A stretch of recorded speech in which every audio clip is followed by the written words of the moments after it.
Rishabh joins me in the background. Rishabh, take us through these clips, these clippings of newspaper articles of digital media internationally, and how are they portraying this? Not the first time, okay? And here's a revelation. You know, we've had these conversations, Megha, for a long period of time, okay? Of exactly what happens and how it's done. Al Jazeera, New York Times, the BBC, okay, the Washington Post. Just have a look at what coverage they're doing. So this is Al Jazeera's coverage on what has happened in Udaipur, okay? Hindu tailor murdered in India's Udaipur over prophet remarks row, okay? It is a direct correlation that this is over the prophet remark. Then they go, the issue for them is over his post supporting ex-BJP officials' comments on the Prophet Muhammad. Okay, let's just bring the Prophet Muhammad into every conversation. What is the Prophet Muhammad got to do with this? Nothing. Okay, so this is how Al Jazeera will cover it. Now, while they are covering this, this is one story for them. Simultaneously, here is the story they are publishing. India: Muslims see wave of attacks, hate speech on Hindu festival. Right-wing Hindu groups hold processions in Muslim neighborhoods and make hate speeches. And this is the reference they are making to Ram Navami. This is Al Jazeera. Now have a look at simultaneously, and this is a person, okay, a lot of people say that she is the fulcrum of contribution towards India's social fabric, okay.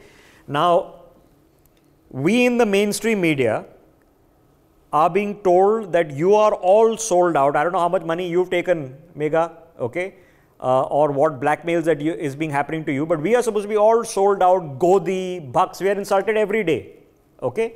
Here is Arundhati Roy, okay, here is Arundhati Roy writing an editorial for Al Jazeera. What does the editorial say? India is becoming a Hindu fascist enterprise. So what Godi is this? Whose Godi is this? Which Godi is that? Okay. Now, if you say something against Arundhati Roy, no. She is the paragon of the faith. All right. So this is Al Jazeera. So it is very selective in what happens in Al Jazeera. Okay. You think Al Jazeera, then let's have a look at BBC. Udaipur, India state on alert after Prophet Muhammad Rao beheading. Their lead story, and I'm a professional journalist, you're a professional journalist.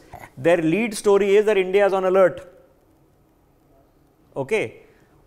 Over Prophet Muhammad Rao beheading. Who did it is irrelevant to them in the BBC. And this is because they will never be able to write radical Islamist terrorists did this. They beheaded a person in a major Indian city in broad daylight. They will not be able to write it. Okay. You know what happened when a Sikh lord of Indian descent tried to speak about Aurangzeb on BBC radio. His entire show was shut down because he couldn't say that one of the Sikh gurus, Sikh leaders was beheaded by a Muslim ruler. He wasn't allowed to say it. So you've seen it happen. So that's the BBC example number one.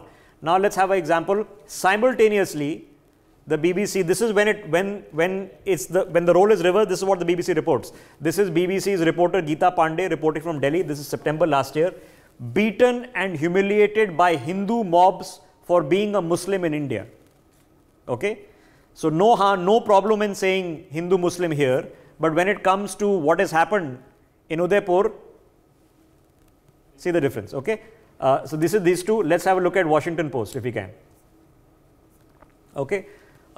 Jai Shri Ram, the Hindu chant that became a murder cry, 10 July 2019. Okay.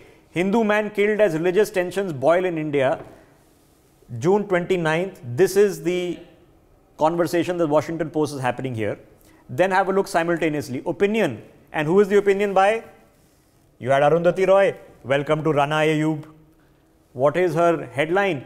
In India, calls for Muslim genocide grow louder. Modi's silence is an endorsement. Now, how many people are so upset about the money laundering she's accused of doing, that she's being victimized? Poor girl, the poor Rana Ayub, because she is a disenfranchised Indian Muslim. It's not like she lives most of the time in New York or Dubai or elsewhere. So she is the poor representative voice of the disenfranchised Indian Muslim. Is Rana Ayub sitting, writing and getting paid thousands of dollars by the Washington Post to write what? in India calls for Muslim genocide grow louder. What? Now what Godi is Rana you been? I want to know. Which Godi is this? Who's Godi? Who your Godi? Okay. Modi's silence is an endorsement. So Modi is endorsing Muslim genocide in the country. This is what she's writing. So this is how the foreign press covers these things, and this is how they're going to cover it. If you are going to have, and I had a conversation with the South Asia bureau chief of the New York Times. I asked him that when a terror attack happens in New York, you call them terrorists. But when it happens in Kashmir, you call them militants. Why? He said, oh, Rishabh, the reason is because when you attack an army target, you're not a terrorist, you're a militant. So I told him, so basically you're saying that the people on 9/11 who targeted the Pentagon were militants, but those who targeted the New York Towers were terrorists. Okay, it is intellectual sophistry, and they do it because they look down upon you and they run their own agenda. They are the real Godi. Mega. For more such videos, subscribe to the NewsX YouTube channel, hit the bell icon.